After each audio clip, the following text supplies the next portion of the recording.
Hey everybody. Well, it's day 2 of the Unapologetic Man. I got started a little later today than I thought I would, so yeah, here we are. It's 6 p.m. in Fort Collins, and I'm sitting in my car in lovely, lovely Colorado. Anyway, today we are actually going to talk about what is an unapologetic man. What does that mean?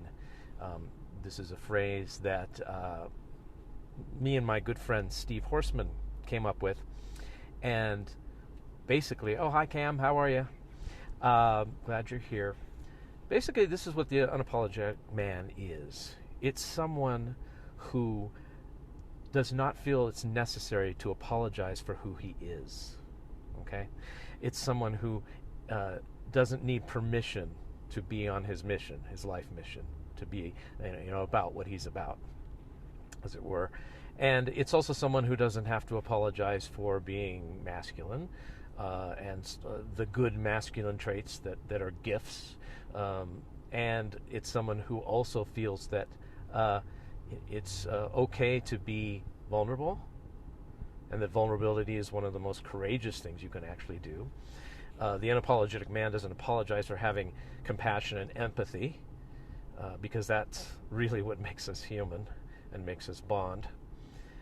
And there's an old joke where a man gets home and walks in, and first thing he says is, "I'm sorry." And his wife said, "What did you do?" He said, "I didn't do anything. I was just hedging my bets." And the reason that's mildly amusing is because it's mildly true. Now, what I want to say about this entire series is that everything I say here isn't necessarily true with a capital T. A lot of it's my opinion, a lot of it's my research, a lot of it's my life lessons. And for sure, it is a generality, okay? There are exceptions to every rule. You can say, well, I don't do that, or I'm not that person, or I'm not married to her. That's fine. Great. But for a lot of guys, these are some of the things that we grapple with. And certainly there is a feeling among a lot of men that they have to be ashamed of the things that they want. They have to be feel guilty about their desires. Now, as soon as I say desires, everyone does that Beavis and Butthead laugh. Desires don't have to be just sexual, but they do encompass that, and that is one of the things not to be ashamed of. But there are other things that men feel guilty about a lot of times. And that is, of course, if they actually do know what they want. Now, a lot of times you ask a guy, well, what do you want out of your life? What do you want in your career? What do you want in a relationship? And they'll tell you what they don't want. And that's the easy part, usually. But if you ask it again and you say, no, really, what do you want? You might get a blank stare. Kind of, look off into the distance, that kind of thing. So when you know what you want, then you can be an unapologetic man about what you want and not have to say, well, I'm sorry, but this, that, and the other thing. That's the preemptive I'm sorry, and I have to actually make an excuse for who I am. Now, there are two kind of guys. Well, no, there are three kind of guys, actually, but we don't have a name for the third one yet that's really stuck. But there are two polarities, let's put it that way, in masculinity. And one is definitely the highly, macho, they used to call it testosterone-driven, power alpha, and a lot of times arrogant bozo, right? We all know about that. We've all seen, examples of that. We're not going to get too specific here because I want to keep on topic, but it's that kind of guy. But there's another type of guy that you might maybe even identify more as, and it's really called the nice guy, okay? I think it was Dr. Robert Glover, that wrote a book called No More Mr. Nice Guy, and he coined sort of that term, the nice guy syndrome, as a type of guy who is really not nice, but is a people pleaser. And as someone once said about people pleasers don't want to please anyone. except themselves. So when you say basically, I will be anything you need me to be. I will say anything you need me to say. I will agree with anything. I will go along with anything as long as you love me and like me. That's the people pleaser. I will please you, but in return, I get loved and I get liked. And unfortunately, that's a covert agreement most of the time, so it's never discussed. Nobody ever walks into a relationship and says, hi, I'm a really nice guy, and I'll do anything you want, and I'll go along, and I'll be malleable, and I'll be really easy to be with, just as long as you always like me and love me.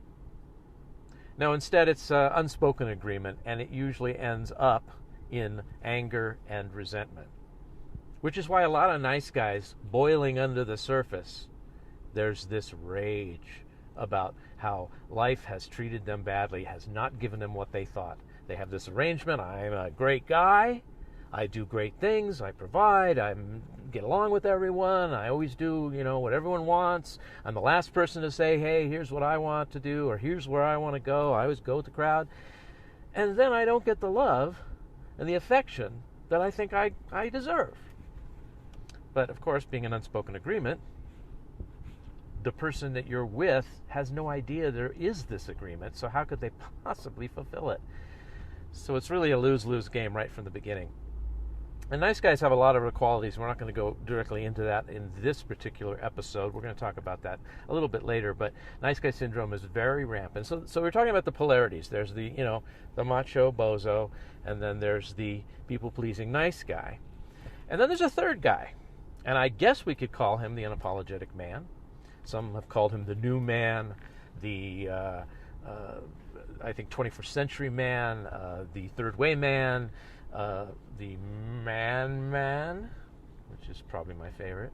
But this is the guy who doesn't have to be either of those things because he knows who he is and he knows what he wants. And he is someone who is very secure in his skin, very comfortable in his skin, and really loves being who he is and doesn't apologize for it. Doesn't come into every situation with, I'm sorry, just ready to pop out of his mouth. Now, why is this an advantage? Why is this a good thing? Well, that may be an obvious question, but first of all, being comfortable in your own skin and not apologizing for yourself makes you feel a lot better. It makes you act a lot nicer and kinder and more generous and all of those things. And not only that, and this is important, that kind of man is actually very, very attractive, especially to the opposite sex.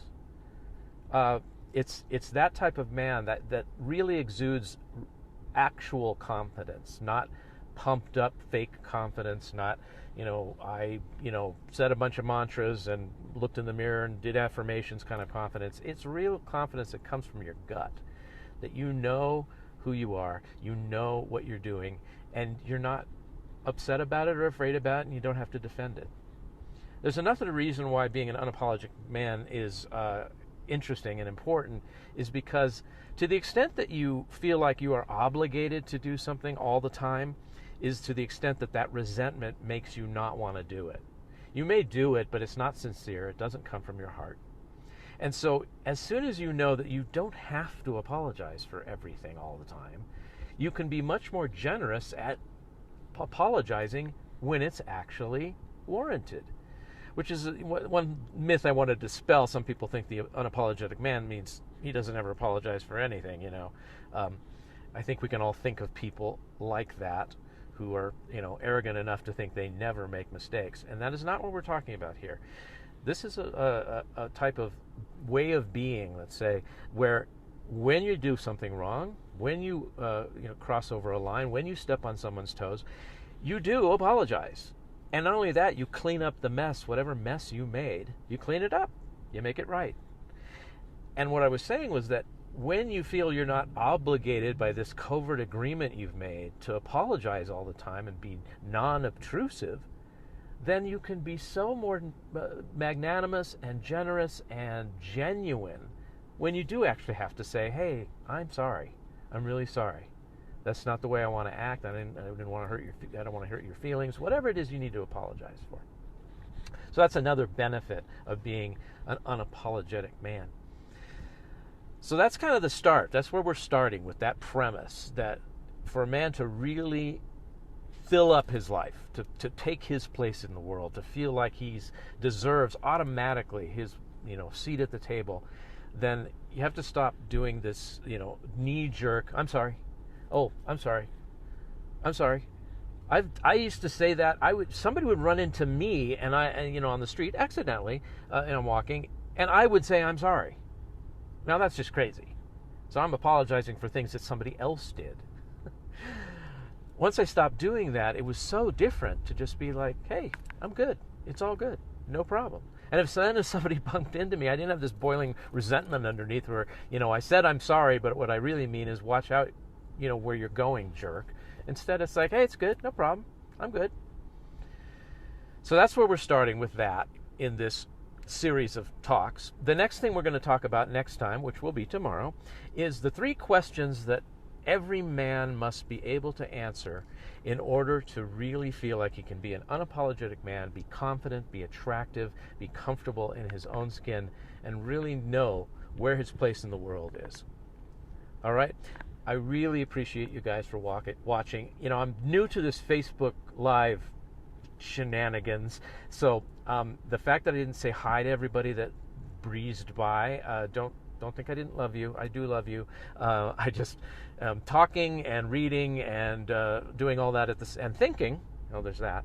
All at the same time is a little beyond me for the moment, but I know I'm going to get better, and then I can say, hey, Ed, I'm glad you're here. Hey, Matt, thanks for stopping by. All right, so just consider it. Oh, and there's Celeste. Hello, Celeste. See, now I can do it. Just consider that I'm doing that somewhere in my head, that I'm saying, oh, I'm so glad to see you. Thanks for watching. So, thanks for watching. I hope you'll tune in again. I'm going to be here every day because that's what I've committed to, and that's what I do as an unapologetic man, is that I'm going to show up and not apologize for who I am, and we're going to talk about all sorts of awesome things. All right? Hi, Dan Pindell. How are you? So I'm going to go. Have a great night, and I'll see you tomorrow.